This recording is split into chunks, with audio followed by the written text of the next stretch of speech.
कुम आज जो किताब हम आपके सामने लेकर आए हैं ये बहुत ही आसान, बहुत ही मशहूर, ज़बरदस्त किताब है। नई किताब है और इसके जो राइटर हैं वो भी एक नए होम्योपैथिक डॉक्टर हैं, लेकिन बहुत को नामुश्क हैं। यानी लिखने की फ़ील्ड में वो नए हैं, लेकिन होम्योपैथिक डॉक्टर वो काफ़ी सीनियर हैं। डॉक्टर साहब का नाम है डॉक्टर मोहसिन चद्दर साहब, और इनकी किताब का नाम है easy medicine of materia medica, homeopathic doctors की रहनुमाई के लिए homeopathic practice guide with clinical tips. ये नाज़रीन आप देखिएगा, ये बुक है, ये उसका टाइटल है, ये उसका बैक है। तो नाज़रीन ये जो किताब है ये बहुत ही आसान कॉम्प्रिहेंसिव लैंग्वेज में लिखी गई है, बहुत ही आसान लैंग्वेज है। बुक का जो अस्लूब है वो बहुत सिंपल है। बुक के अंदर पहले जो मशहूर रेमेडीज़ हैं होम्योपैथिक की, जो कि अराउंड आपको पता है मुख्तलिफ़ क्लिनिक्स में मुख्तलिफ़ लोग उसको कोई 40 पॉलीक्रेस्ट मानता है, कोई 70 मानता है, कोई 100 मानता है। बाहर इन्होंने जितनी मशहूर रेमेडीज़ हैं ABCD का इंडेक्स बनाकर उनके हिसाब से उनकी जो मशहूर सिग्निफिकेंट गाइडिंग सिम्टम्स हैं उनको इन्होंने बयान कर दिया। उसके बाद जो दूसरा सबसे इम्पॉर्टेंट पार्ट है वो है मुख्तलिफ जो हैं टॉपिक्स के ऊपर क्लिनिकल टिप्स हैं, और उसके साथ मुख्तसर फार्मूलाज उन्होंने बयान कर दिए हैं पैथोलॉजिकल सिम्टम्स के हिसाब से। क्योंकि देखें, एक इशू सबसे बड़ा मेन है, हम जाते तो हम सिम्टम्स की तरफ हैं, लेकिन डॉक्टर हैनीमैन ने भी बात तो मर्जियात की। डॉक्टर हैनीमैन ने सोरा की बात की, सिफिलिस की बात की, साइकोसिस की बात की।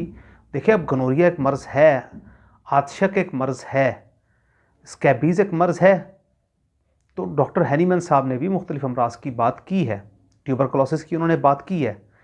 तो हम मुकम्मल तौर पर पैथोलॉजी से जान नहीं छुड़ा सकते। मुख्तलिफ अमराज की पैथोलॉजी डेफिनेट होती है, और हमारे पास जो पेशेंट्स आते हैं वो मेडिकल रिपोर्ट्स लेकर आते हैं। उन मेडिकल रिपोर्ट्स के ऊपर वाज़े तौर पर लिखा होता है कि फ़लाँ फ़लाँ फ़लाँ फ़लाँ मर्ज़ है।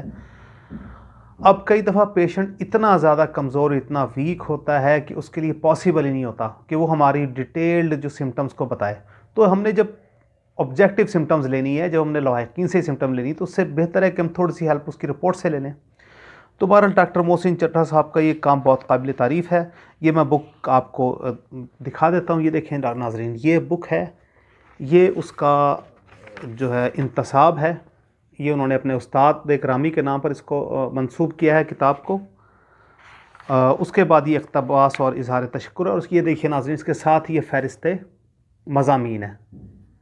इस फ़हरिस्त मज़ामीन में आप देखेंगे कि वो सारी की सारी मशहूर अदविया, जिस तरह एपिस मेलिफिका है, अर्जेंटम नाइट्रिकम है, एंटीमोनियम क्रियूड है, वो तमाम की तमाम मशहूर पॉलीक्रेस्ट रेमेडीज़ जिनको मुख्तलिफ डॉक्टर्स पॉलीक्रेस्ट मानते हैं, उन सब को तकरीबन कलेक्ट करके, इकट्ठा करके डॉक्टर साहब ने इकट्ठा कर दिए। देखिए सेकंड पेज, इसमें B इंडेक्स के साथ है, फिर C, फिर D, E, इवन के Z तक, यानी कि Z तक ये इसको लेकर गए हैं। उसके बाद नाज़रीन, जिस हमने आपको बताया था कि देखें Z के बाद इसमें जिंकम, मेटालिकम वगैरह ये सारी मशहूर अद्वियात आ गई।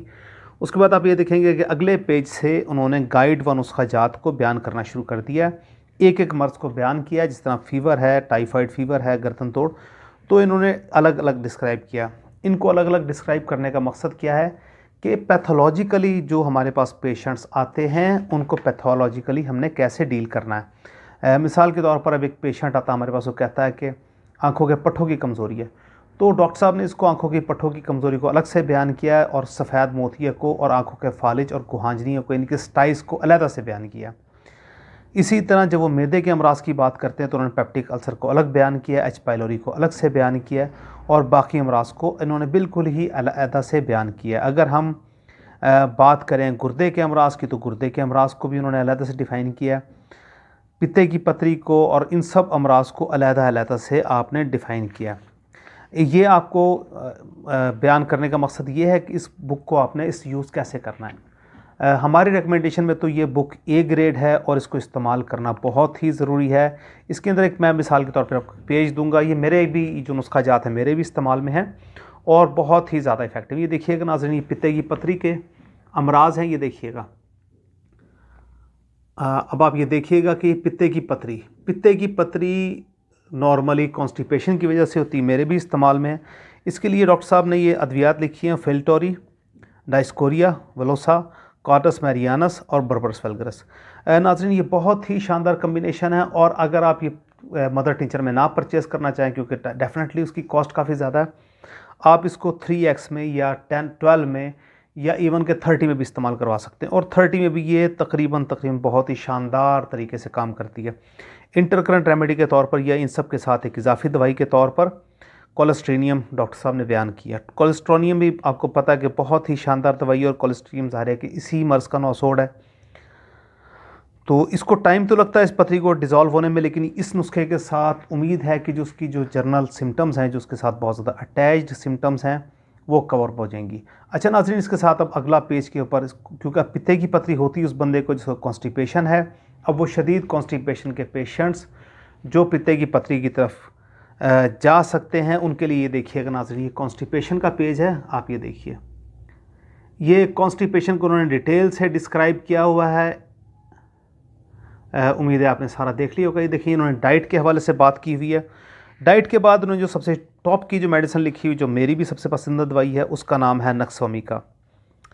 उसके अलावा bryonia, very wonderful accident remedy. Hydrastis का तो कोई जवाब ही नहीं है कॉन्स्टिपेशन में, लेकिन ज़ाहिर आपको ये कम से कम मदर टिंचर में 3x में इस्तेमाल करनी पड़ेगी। प्लम्बम मैट है, लाजवाब दवाई है। उसके बाद देखिएगा ओपियम है, लाइकोपोडियम है, एलोमिना है, सीपिया है। अब ये सब की सब अद्वियात ये बेस्ट रेमेडीज़ हैं जो कि इस मर्ज़ में इस्तेमाल करवाई जा सकती हैं।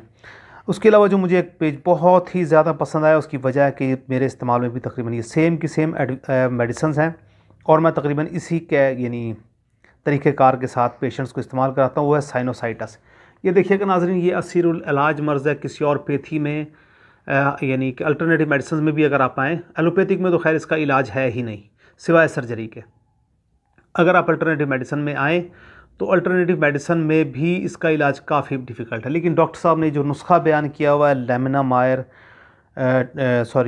लेमनामायर और ट्यूक्रियम और जस्टिशिया और इंटरकरेंट रेमेडी के तौर पर ओपियम, तो नाज़रीन ये बहुत ही शानदार दवाई है। ओपियम जो उनकी तमाम की तमाम वो दिमागी और ज़ाहिर है कि जब एक साइनोसाइटिस का इशू होता है, केरा ज़ुकाम गले में गिर रहा होता है, मैदा बार बार ख़राब हो रहा होता है, खून की कमी बहुत ज़्यादा पैदा हो रही होती है, बेचैनी होती है, रेस्टलेसनेस होती है, तो उन सब को ओपियम कवर करा देती है। उसके अलावा नाक की झिल्ली को सुकेड़ देती है, बहुत ही इफ़ेक्टिव है। इसके साथ साथ डॉक्टर साहब ने, किसी और डॉक्टर ने नॉर्मली ये काम नहीं किया हुआ कि ख़ुराक भी बयान की और परहेज़ भी बयान किया। तो डॉक्टर मोहसिन साहब ने इसका परहेज़ भी बयान किया कि लस्सी, चावल, तली हुई चीज़ें, फ़ास्ट फूड, ठंडा पानी वगैरह इसको बिल्कुल इस्तेमाल नहीं कराना, और बिल्कुल डेफिनेटली ये बात है। इसके अलावा जो लेमनामायर, आपको पता है कि साइनोसाइटिस के लिए और रेनाइटिस, इन दोनों के लिए लेमनामायर के बराबर किसी भी पैथी में कोई दवाई नहीं है। नाज़रीन ट्यूक्रियम को भी आप जानते हैं, ट्यूक्रियम बहुत शानदार दवाई है। इसके बाद तीसरी दवाई उन्होंने जस्टिशिया बयान की। जस्टिशिया की भी जो तारीफ़ है वो आपको पता है कि बहुत ही लाजवाब है, बहुत ही शानदार है, और इसके इस्तेमाल में हमें किसी किस्म की कोई इशू और प्रॉब्लम पैदा नहीं होती। तो नाज़रीन इसके अलावा यूट्रस फाइब्रॉइड्स के ऊपर डॉक्टर साहब ने काम किया, एपिलेप्सी के ऊपर काम किए, दोनों पेज साथ साथ ही हैं। नॉर्मली हम यही देखते हैं कि जिन लड़कियों को एपिलेप्सी का या मेलनकॉलिक के अटैक्स पहले ज़्यादा हुए होते हैं, उन्हीं के अंदर नॉर्मली फाइब्रॉइड्स भी यूट्रस में ज़्यादा पैदा होते हैं। तो ये देखिएगा नाज़रीन, ये मिर्गी के ऊपर इन्होंने डॉक्टर साहब ने बहुत ही कॉम्प्रिहेंसिव, बहुत ही शॉर्ट अंदाज में, कोई एक्स्ट्रा बात नहीं की, कोई फजूल बात नहीं की, बिल्कुल मुख्तसर इन्होंने काम किया, इन्होंने इसको बयान किया। डॉक्टर साहब ने स्टार्ट किया क्यूप्रोमेट से, जो कि डेफिनेटली इसकी बहुत शानदार दवाई है। इसके अलावा एब्सिंथम है, साइकोटा वेरिकोसा है, नेट्राम्योर है, एकरेकस है और लूना है। लेकिन इसके अलावा कॉस्टिकम भी और इसके अलावा बहुत सारी मेडिसिन इस्तेमाल कराई जा सकती हैं। मिर्गी के अंदर इग्निशिया भी इस्तेमाल करवाई जा सकती है, और हमारे देखने में आया है कि बहुत सारे नौजवान लोगों में अगर मिर्गी के दौरे पड़ रहे हों तो ब्यूफो भी इस्तेमाल करवाया जा सकता है। लेकिन डॉक्टर साहब ने जो 5 रेमेडीज़ इस्तेमाल कर 5 जो 6 अद्वियात बयान फरमाई हैं, ये भी मिर्गी के लिए बहुत ही शानदार हैं। और नॉर्मली इन दवाइयों के ऊपर अगर आपका अबूर हो जाए तो मेरा ख्याल है कि 10 में से 9 मिर्गी के पेशेंट्स आप कवर अप कर सकते हैं। नाज़रीन इसके साथ ही मैंने आपसे बताया था यूट्रस की फाइब्राइड्स का। यूट्रस की फाइब्राइड्स आपको पता है कि किसी भी दुनिया की पैथी में ट्रीटमेंट बहुत ही मुश्किल है। इवन के हमारे होम्योपैथिक में भी इसको कवर करना बहुत मुश्किल काम होता है। किसी भी फिजिशियन की ख्वाहिश होती है कि मेरा जो पेशेंट है वो यूट्रस फाइब्राइड्स वाला वो कवर हो जाए, लेकिन डॉक्टर साहब ने बहुत ही शानदार इसमें नुस्खा लिखा है, बल्कि आपने इसमें मेन जो मेडिसिन ही बयान कर दी हैं। अगर इन मेडिसिन को प्रॉपरली पेशेंट की सिम्टम्स के हिसाब से इस्तेमाल कराया जाए क्योंकि सब की सब बहुत ही शानदार दवाइयाँ हैं। तो मेरा नहीं ख्याल कि यूट्रस की जो रसौलियाँ हैं वो बाकी रहेंगी। अब ये देखिए, ये यूट्रस की रसौलियों के ऊपर ये नाजरीन,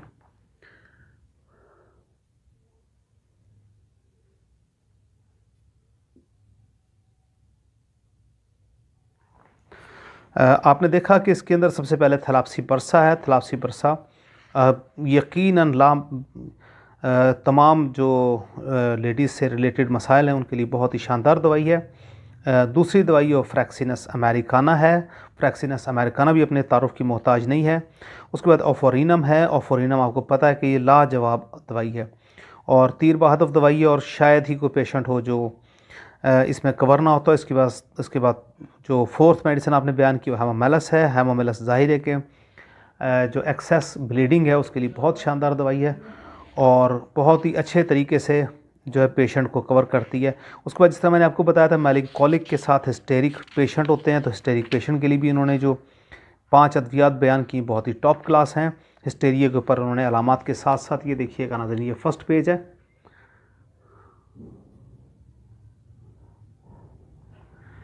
और ये उसकी फाइनल ट्रीटमेंट के ये फाइनल पेजेस हैं।